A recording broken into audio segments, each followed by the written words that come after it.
I am Mohammed Zaheeruddin Shaikh from Taleem Rozgar सेहत Urdu magazine Aurangabad. इससे पहले हमने एडवांस अकाउंटिंग के जो वर्जन्स थे वो देखे थे, और कंप्यूटराइज अकाउंटिंग में कि कंप्यूटराइज वे में किस तरह से अकाउंटिंग होता है उसकी डेफिनेशन पढ़ी थी। अब हम ये देखेंगे कि एडवांस और अकाउंटिंग में और इन्वेंटरी में क्या फ़र्क है। तो सबसे पहले हमें देखना है कि बेसिक या फिर जिसे हम कह सकते हैं एडवांस, ये अकाउंटिंग क्या होती है। उसी तरह से हमें ये देखना है कि बेसिक या फिर एडवांस इन्वेंट्री क्या होती है। तो एडवांस इन्वेंट्री जो भी रहेगा ये, तो ये दोनों में फ़र्क रहेगा। तो हम इसे स्टार्ट करेंगे। ये है बेसिक या एडवांस अकाउंटिंग का सिस्टम, और ये बेसिक या एडवांस जो है तो इन्वेंट्री का सिस्टम यहाँ पर रहेगा। इसे थोड़ा ऊपर लेते हुए हम लिख लेंगे।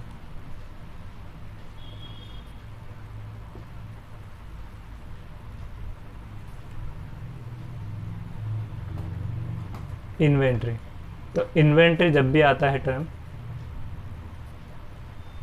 तो आपको ये याद रखना है कि ये स्टॉक से रिलेटेड रहेगा।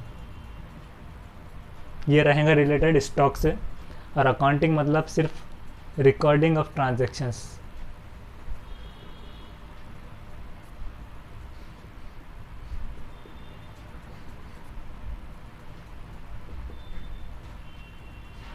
इस तरह से ये रहेगा। तो ये दोनों में फ़र्क ये देखना है। सबसे पहले हम इसके जो इसमें डिफरेंस रहेगा वो देखेंगे कि जो भी अकाउंटिंग रहेगा रिकॉर्डिंग ट्रांजैक्शन, तो इसमें कंप्लीट बुक कीपिंग रहेगी।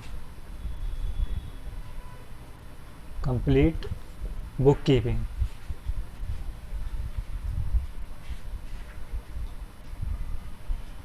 कंप्लीट बुक कीपिंग मतलब recording of transactions, maintaining registers. जबकि जो इन्वेंट्री का रहेगा, इन्वेंट्री का हमने क्या देखेगा तो स्टॉक। तो स्टॉक के हिसाब से इसमें रहेंगी स्टॉक की कैटेगरीज।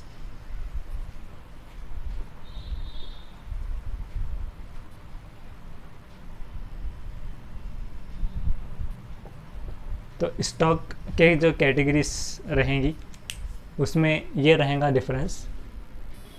जैसे कि एक मोबाइल की शॉप है, उसके पास स्टॉक है जैसे मोबाइल का, तो उसके पास है अलग अलग कंपनीज़ के, नोकिया है, सैमसंग है, ये सारे। तो स्टॉक आइटम में क्या है, मोबाइल फ़ोन, स्मार्टफोन।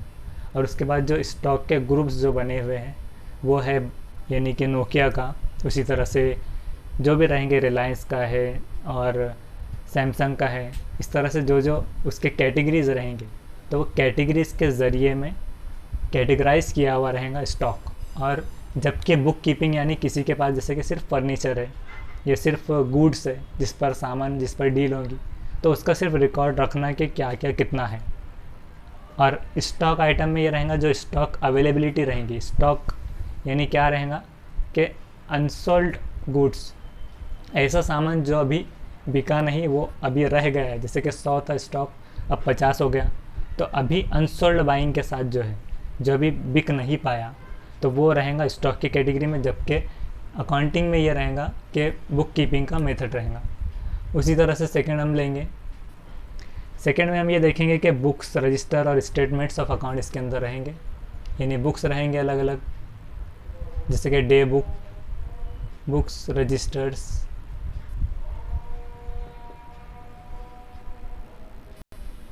तो इसमें बुक्स रहेंगे जैसे डे बुक, ऐसे जो बुक्स होते हैं दिन ब दिन जो लिखते हैं। रजिस्टर जैसे कि परचेस रजिस्टर, सेल्स रजिस्टर, ये सब।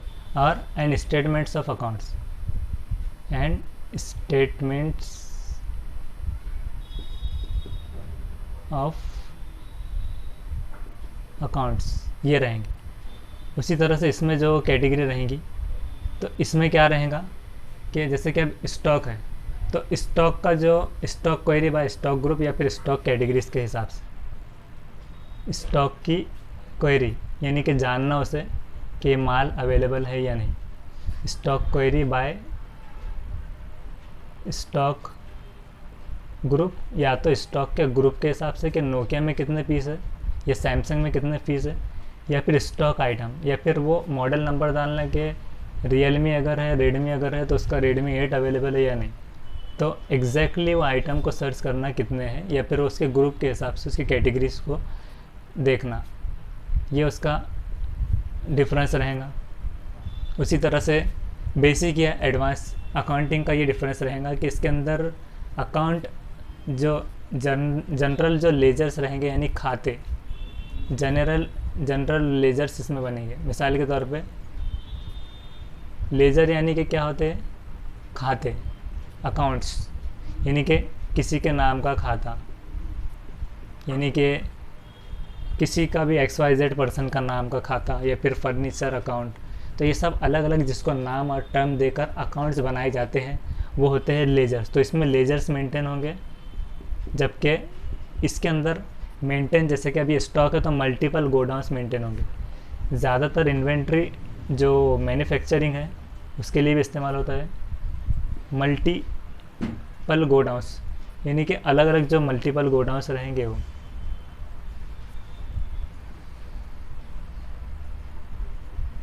मल्टीपल गोडाउंस इसके अंदर होंगे। उसी तरह से नेक्स्ट जो है तो वह है अकाउंट रिसीवेबल एंड पेएबल, के अकाउंट्स यानी अकाउंट रिसीवेबल एंड पेएबल, यानी कि किसी से कुछ आना बाकी है या फिर देना बाकी है उसे, रिसीवेबल एंड पेएबल। जबकि जो इन्वेंट्री का है तो उसमें रहेगा stock transfer to godowns and branches,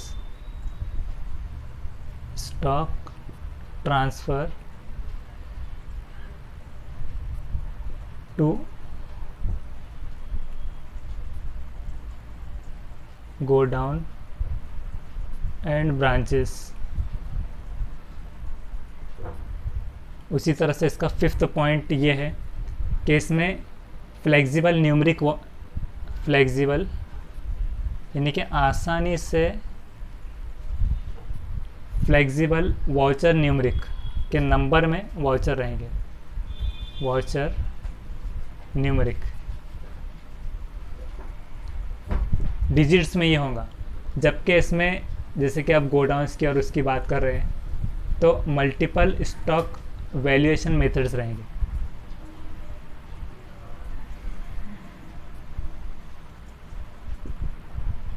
stock valuation method, stock valuation method मतलब कि स्टॉक की वैल्यू क्या है, कुछ लीटर में हो सकता है, कुछ क्वांटिटी में।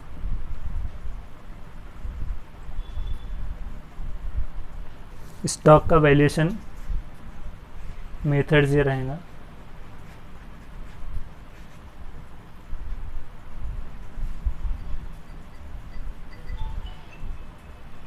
इस तरह से तो इसमें क्या है, जनरल लेजर यानी कि खाते रहेंगे अलग अलग नाम के।